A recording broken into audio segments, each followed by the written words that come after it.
received a letter in jail from 8 heads of 8 churches challenging his decision of direct action and his right to be in Birmingham at all.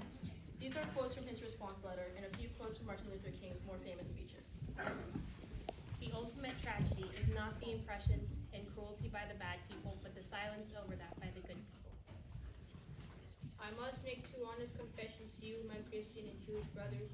First, I must confess that over the last few years, I have been gravely disappointed with the white moderate. I've almost reached the regrettable conclusion that the Negro's great stumbling block in the stride toward freedom is not the white citizens' counselor or the Ku Klux Klaner, but the white moderate who is more devoted to order than to justice.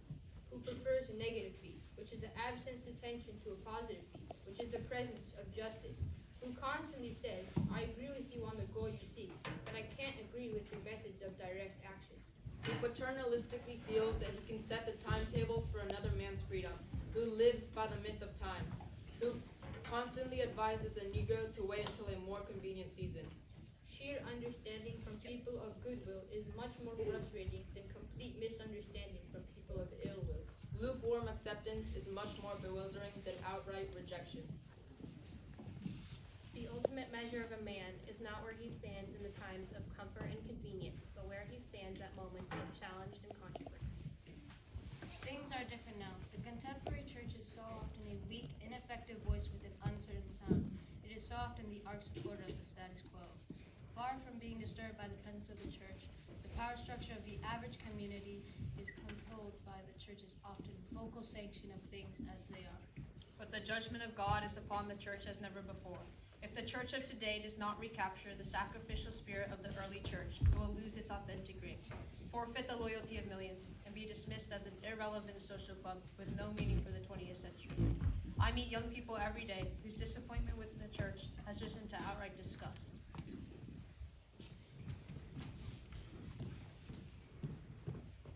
August 23rd, 1963.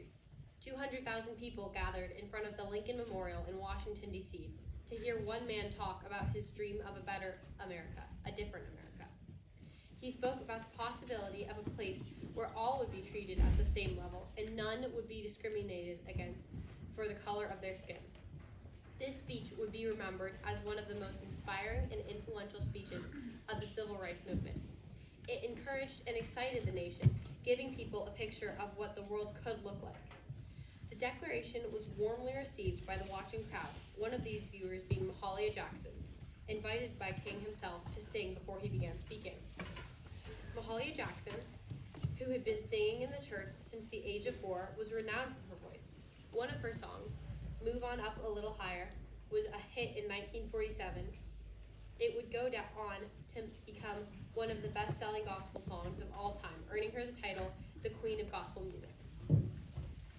In 1956, she attended the National Baptist Convention, where she first met Martin Luther King Jr. King invited her to several events, including multiple speeches of his, at which he asked her to sing before he spoke.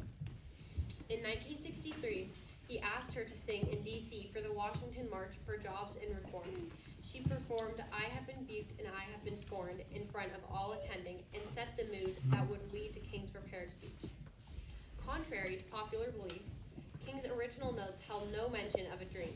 This was an idea he had only mentioned to close friends and advisors, including Jackson. He considered adding his dream somewhere, but was advised against it and had no plans to bring it up in Washington. Jackson, aware of this, waited for her friend to finish, and all was silent. Then she yelled out, "Martin, tell him about the dream," prompting him to improvise the entirety of his revolutionary and world-changing speech.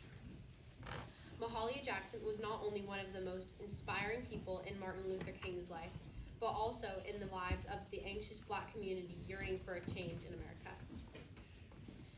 Now, the 8th grade will perform Deep River on their recording. Deep River is a melody or tune written in the darkest of times of the Civil Rights Movement. Enslaved people would sing it as they worked, as a positive light in the harsh reality of their life. They would use it also as a code to tell other slaves if they were escaping or planning to escape. The lyrics are, "Deep river over Jordan, I want to cross over into campground." Crossing over into campground, and in some words, crossing the river fire, is a metaphor to crossing over the threshold into heaven or a better place.